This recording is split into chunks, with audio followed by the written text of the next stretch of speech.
My confidence, my ego were reversed when I was in the United States. Now I've always been confident since I started traveling. Eric, thank you for the $5 cash app. Since I started traveling, I reached a different level of confidence. A different level of confidence because I've been able to go around the world and pretty much have it my way, the way when I want, how I want, where I want. Okay. Uh, I noticed whenever I was in the States, I had to, it seemed like I don't know if you guys noticed or not, I was drinking a lot more in the States, like a lot. And I wasn't necessarily drinking to feel good like I usually got when you guys see me outside the country and I'm drinking just to drink. Like I'm drinking for what they made the alcohol for, which is to feel good, have a good time, just to enjoy myself for the moment that it lasts. Whenever I was in the States, I found my mentality that whenever I drank, I was drinking to feel normal. Like consciously, I was thinking that like something's not right with me. I'm a little stressed out. Let me drink. That's how you lead to alcohol addiction. That's how alcoholism starts. When you try to suppress emotions with drugs and alcohol. That's what I was experiencing when I was there. I don't know if you guys noticed that, but that's what was happening. I started to go into a shell. Why did I start to go into a shell when I was in the United States? Because trying to socialize with people in Dallas, where I was at, it was pretty much asking for too much, right?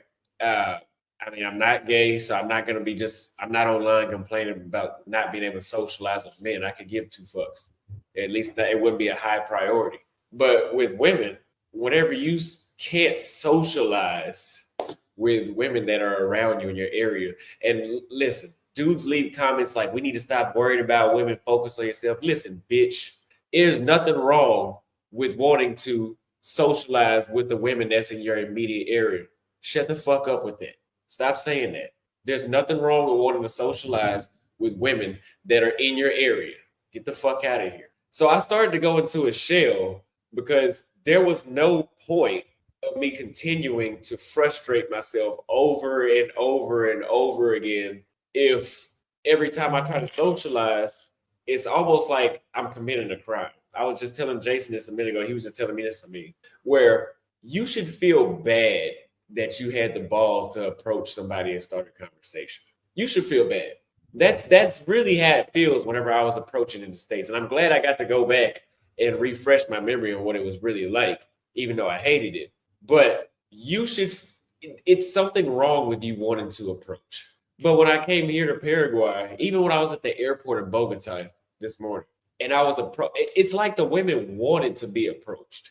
Like a lot of the chicks that I approached gave me a signal to approach them. We're gonna get into that later on today.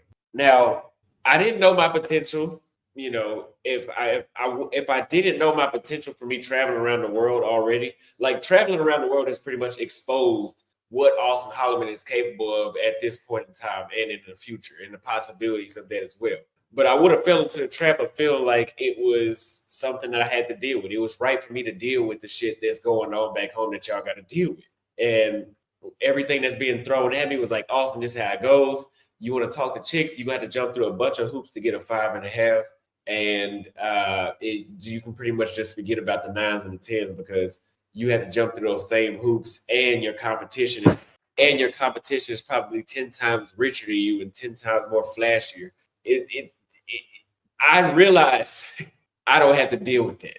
I really realize I don't have to deal with it. And I couldn't put words together and had no motivation. So what do I mean by that? I told you guys I went to a shell. I told you guys that the women are not really that friendly to approach. They don't have inviting body language. They don't have inviting demeanor. They don't have inviting energy, right? Therefore, when it came time for me to actually approach and talk, I couldn't put the words together. Now, I'm going to tell you right now, over here in Paraguay, I have no problem putting the words together. We're going to get into it later on why I say that. This is all building up into what's going on today. But I have no problem putting, like, I can, in Spanish, not even in my first language, in English. You know, I started to doubt myself when I was in Texas. I was like, ooh, maybe I can't flirt because I'm just getting by speaking Spanish. It's the little hee ha ha, like he's still learning. That's not what it is. It's not the language. It's the energy that I'm dealing with. And even if I found the chick really attractive, I couldn't. That's why you guys kind of heard me walk up sometimes and just say dry things like, "Hey, I'm online right now. Can you say hi to the camera?" Like here, I've been, you got to think about it, right? I told you guys earlier in the mall, I held the chick's hand and I was smiling and I'm talking to her, and I said, "You don't want to let my hand go." I could have said that in the States, but I couldn't have said that in the States. I mean by that, those words could have came out of my mouth, but the scenario would have never existed in the first goddamn place for the words to come out of my mouth. You get what I mean? She would have never put me in a position to even say that. Remember, I just told you I never shook a woman's hand in the States. When I introduced myself, I didn't get to a point where I could shake hands. Motherfuckers are in the comments talking about how I told the girl in the parking garage, "Hey, hey." And what was her response? Well, it was two of them. The first one said, "Who is this guy talking to us?" Like I wasn't shit. But I'm here in Forever 21, or I'm here walking around other stores and mall, just in the mall in general. And I start off with hola, which is the same thing as hello, and I get a hello back. Is it me or is it where I'm at? I don't think it's me. I've been too many places for it to be me, right? So it doesn't really matter. It doesn't really matter where you're at, what race of woman you're dealing with. If you're in the United States, you're not going to be able to relate to these scenarios I'm talking. Not even the dudes that are super successful or rich. You're still dealing with American women that grew up in American culture. You'll never be able to relate to my stories. Don't you ever think you will.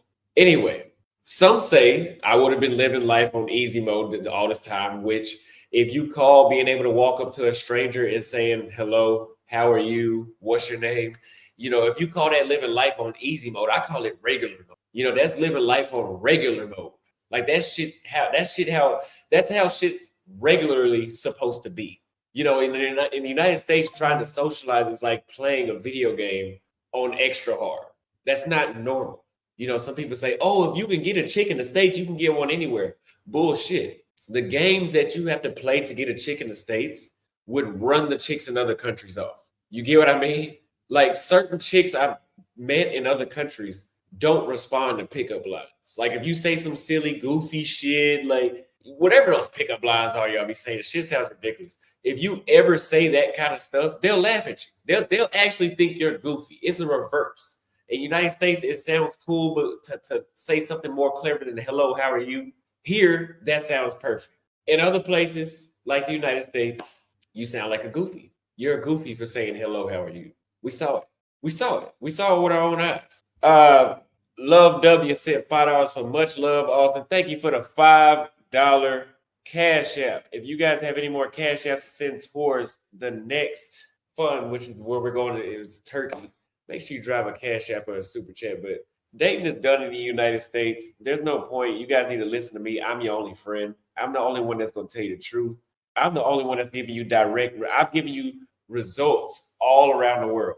I've given you results all around the world, and I've shown you that other cultures have common sense in other parts of the world. Where we're from, there's a reason why people think Americans are stupid. I mean, look at how hard it is to meet somebody. There's a reason why people around the world, trust me, they think we're stupid. They really do. They think we're stupid. If we do some dumb shit, it's not a surprise to them. Third segment, my career. Content that exposed the problem without a solution brought absolutely nothing but negativity. It brought nothing but negativity to the channel. I got several comments of dudes saying, "Please leave the States. We want to see you happy again." Has anybody noticed that Austin has only been complaining since he's been back in Texas? Has anybody noticed Austin hasn't laughed at jokes? He hasn't smiled. Has anybody noticed the amount of haters that have entered his chat, even though he's really not talking shit about it? Like, I'm not talking shit about anybody.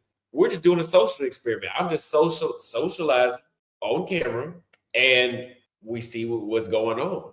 Unfortunately, like I told you guys before, that brings the incels, that brings the feminists that don't like me, that brings the whole red pill drama energy when you start comparing dating in the States. You guys notice the longer I stayed away from the United States, I got to a point where I wasn't really even comparing dating in these other countries to the States.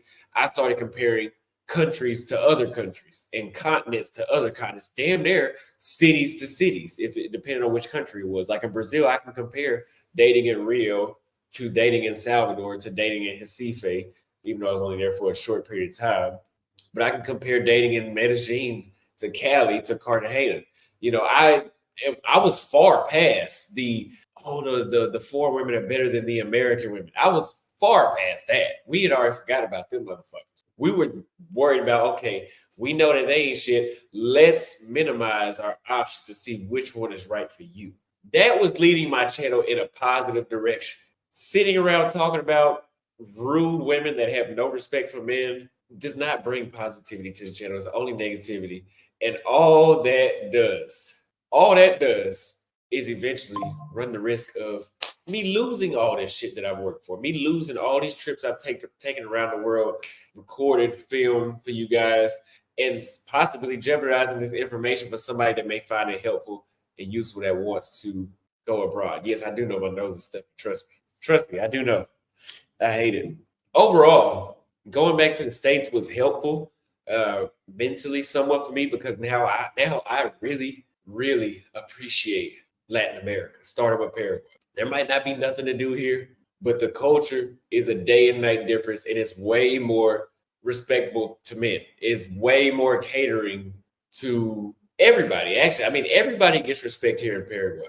From what I've seen, everybody gets respect in Peru. Like, I'm not seeing one-sided relationships in these other countries. In the United States, as a man, if you want to date an American woman, pretty much all you're doing is putting in all the effort. You're not even getting no pussy. You're not even getting no pussy. You put in all the effort and you're not even getting pussy. You know, I remember whenever I was taught, I had the video of the girl that was in the car that said, "None of your business." Somebody said, "Oh, you wasn't aggressive enough with her." Okay, so she already raised her voice. None of your business. What level of force do I escalate to after that? And the thing is, here's the reason why I'm bringing this up because I know what he's saying is true. Like, I know that it's true that you do have to get more aggressive and those women want to be checked. And then if you can check them, then you got a real woman. You got a real woman and she got a real man. Here's the catch. That's not going to be the last time you got to check her. You gonna spend the rest of that goddamn relationship or friendship or whatever y'all build bickering and bantering, going back and forth, checking this motherfucker. That's what you're gonna be doing instead of having a good time. You're gonna be constantly putting her in check. Or you can do what I'm telling you to do. You can do what I'm telling you to do and go to somewhere else where they don't have to be put in check. You know, everybody's probably going to be put in check from time to time, but not right off the bat. You know, not as soon as I meet you. Like the chicks in the States take pride in being rude to you at the initial meeting. First impression, because that's their test to see how if you're a soft guy or not. That's their test to see if you're a soft guy or not. It's talking shit immediately. Idiots. But that got us off track of our journey around the world. We're getting back to our journey. We've already started. We're back in Paraguay. We're going to be doing some more live stream talks and learning about living around the world and some other stuff I figured out. And we're going to get back on track. We headed to Turkey next.